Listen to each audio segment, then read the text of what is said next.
Apple CEO Tim Cook discusses the company's new wireless AirPods headphones during an event in San Francisco on Wednesday, in which Apple also presented the iPhone 7. Apple had waited many years to send its very first tweet.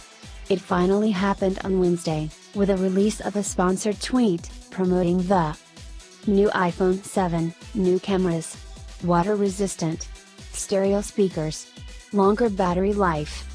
Except, oops, CEO Tim Cook had yet to announce the new version of the smartphone. When he finally did, he said, "As always, it's the best iPhone that we have ever created." The long-running speculation about the new features on the phone proved largely true.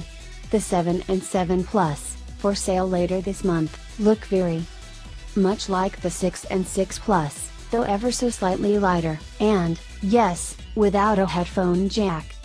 The reason to move on is courage, said Apple's Phil Schiller, in revealing the change.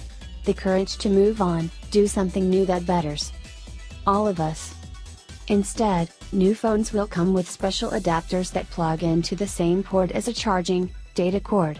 But what Apple really wants you to do is buy its new $159 product, AirPods, wireless headphones that look like the buds of the regular Apple headphones but cordless, for an effortless and magical listening experience, as Cook put it.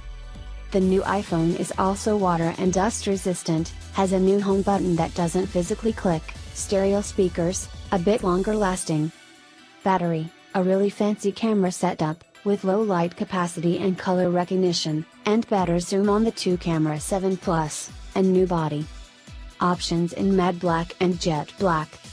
These changes may seem like a far cry from significant iPhone overhauls Apple had done in the past to encourage users to buy a new device every 2 years. Some observers had argued this is a sign of iPhone's maturing as it approaches its 10th birthday. But Forrester analyst Julie Ask argues the iPhone 7 will pick up momentum after a possibly lukewarm response. Consumers underestimate the engineering feats that the iPhone 7 brings, like the audio, camera, processing power, etc. in such a small package, she said in a statement.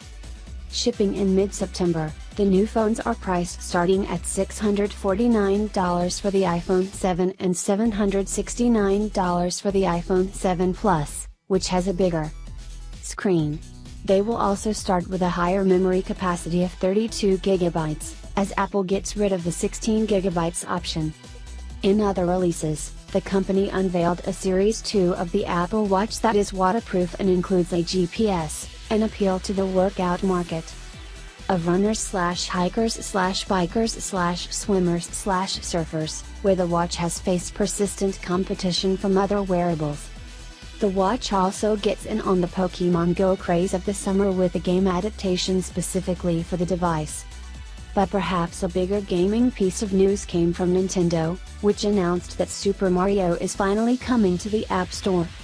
Shigeru Miyamoto, known as the father of Mario, took the stage to announce a new game called Super Mario Run, which you can play on the phone with one hand, while eating a hamburger or eating an apple, as Miyamoto said.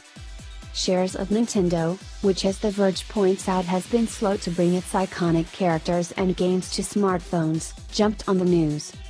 Apple's shares didn't see major gains.